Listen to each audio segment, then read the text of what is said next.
Bonjour Madame de Beaufort, nous avons le grand plaisir de vous accueillir ce soir. Pour vous présenter très rapidement, vous êtes professeur à l'ESSEC en droit européen depuis une trentaine d'années. Après un bref passage à Bruxelles, vous vous êtes engagée sur l'égalité homme-femme depuis les années 2007.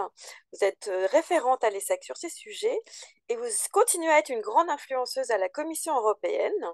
Quant à la France, nous vous considérons comme la grande prêtresse de la cause des femmes dirigeantes et des entrepreneuses.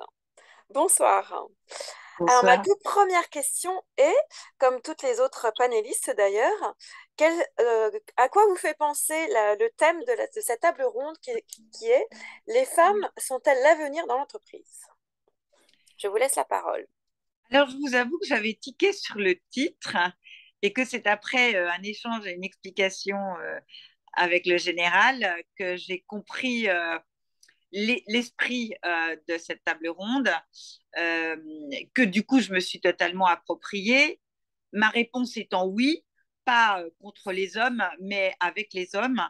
Euh, Mes travaux, mon engagement, on va peut-être en reparler quelques minutes après, me conduisent à penser, à vivre, à prouver qu'effectivement, les valeurs, les comportements, les manières d'être ou de faire des femmes quand on leur donne, quand on leur fait la place qu'elles méritent, quand elles peuvent prendre toute leur place, peut conduire à un changement de système pour le bien de tous, les jeunes, les femmes et les hommes.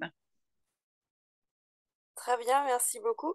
Et donc, d'où vient votre combat justement pour l'égalité homme-femme?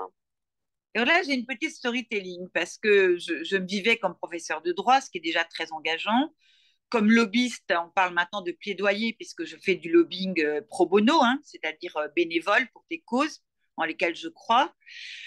Et en 2007, ben, j'ai rencontré Aude de Thuin Mhm. qui, pour le coup, avait une véritable aventure entrepreneuriale puisqu'elle avait décidé de lancer le premier Davos au féminin qui a pris les proportions qu'on connaît avec le Women's Forum qui vit toujours et qui s'est développé. Et j'ai voulu l'aider, la connaissant pas, mais sensible à son défi.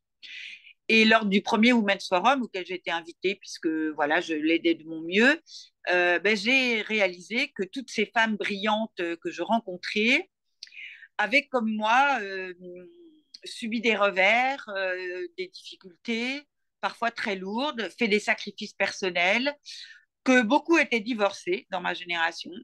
Et j'ai réalisé que mon problème n'était pas mon problème, mais un problème systémique, et c'était celui de la femme dans les espaces de direction, politique, cabinet d'avocats, entreprise, j'en passe et des meilleurs.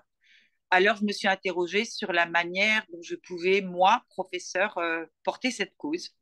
Et à partir de là, ça m'a jamais quittée. Très bien, merci beaucoup.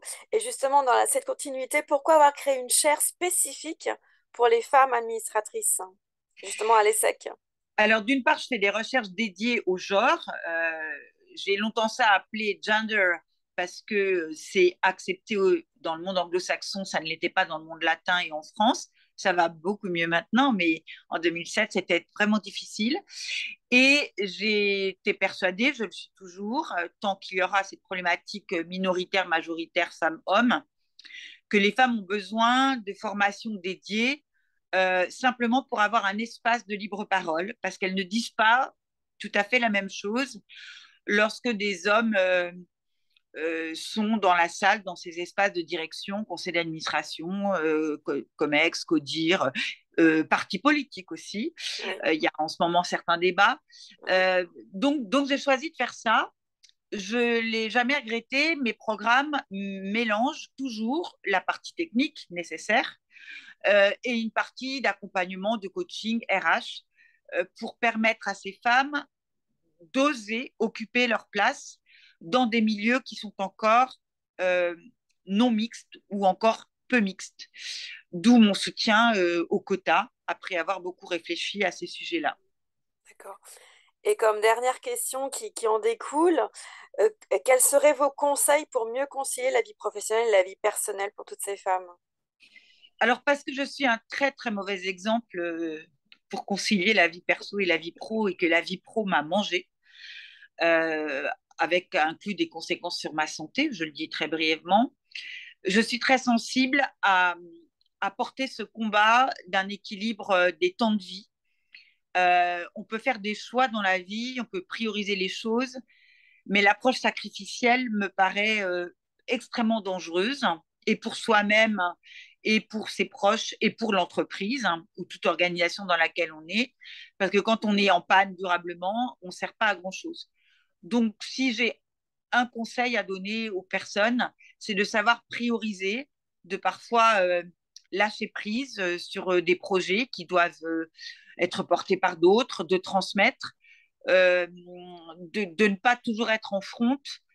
Et ce qui m'intéresse beaucoup dans l'étude que j'ai menée cette année et que j'ai déjà publiée, Les femmes et le pas de côté, c'est que ces femmes commencent à prendre conscience du fait qu'elles n'ont pas à se suradapter au système et qu'elles ont droit d'arriver avec leurs propres qualités, leurs exigences, poser des conditions, refuser peut-être, c'est l'opting out aux États-Unis, refuser peut-être quand on ne leur donne pas les conditions de l'exercice d'une mission, d'un job, d'une activité dans des conditions équilibrées.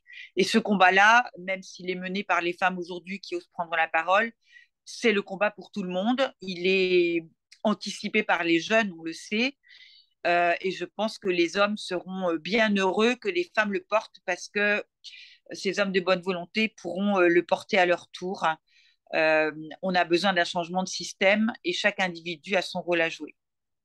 Merci beaucoup. Donc, lâcher prise. Merci beaucoup pour vos précieux conseils. Et nous vous souhaitons un bon rétablissement. Et merci beaucoup.